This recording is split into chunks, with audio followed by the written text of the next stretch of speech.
Hello everyone, this is Julian from Kanen. And today we have a Zaconni with us in the shop, and I came in for a few things, mainly just needing an overall tune-up and also replacement of a few components on the bottom, and also like the pressure stat here. So as you can see, we have a little pressure stat that controls when to turn on and turn off the heating element, and also we replaced the pressure gauge on the top left because as you can see, it's actually somewhat broken. It's still technically would work, it's just off by X amount of pressure, which you kind of don't want it to do, or want it to do, since you want accurate reads of the boiler. You want to make sure you're not overheating, stuff like that. So it was important that we replaced it. We replaced it with the exact same one, so you have the same exact version of the gauge. And now we're going to quickly test a shot. So we're going to put this in here. Also, as you can see, we still have the original portafilter over here because we actually had to replace the portafilter. What happens after a lot of years of use, these wedges start to shave and shave more. I replaced all of the gaskets on this machine, and when I put this portafilter in there, it actually would still leak water out of the sides, and that's just because of how shaven it was. And so this is a brand new portafilter.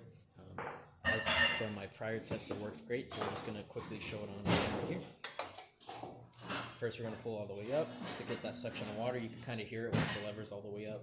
You want to wait a few seconds to start pushing it, and I'm probably going to start now. We're going to start going. Don't worry if this runs a little too fast or a little too slow.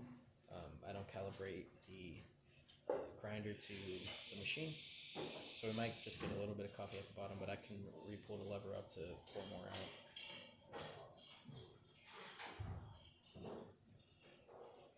It just looks like I put a little bit too much coffee in there.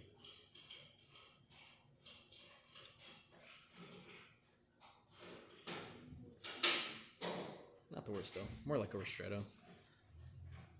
So we're just going to let it run for a little bit there. And then now we're going to test the steam one. We're going to open this all the way up.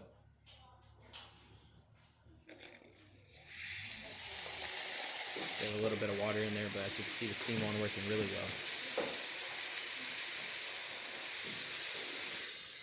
That's about it for this video. If you like this repair or any of our other repairs on our channel, leave a like, subscribe, and hit the bell. Thanks for watching.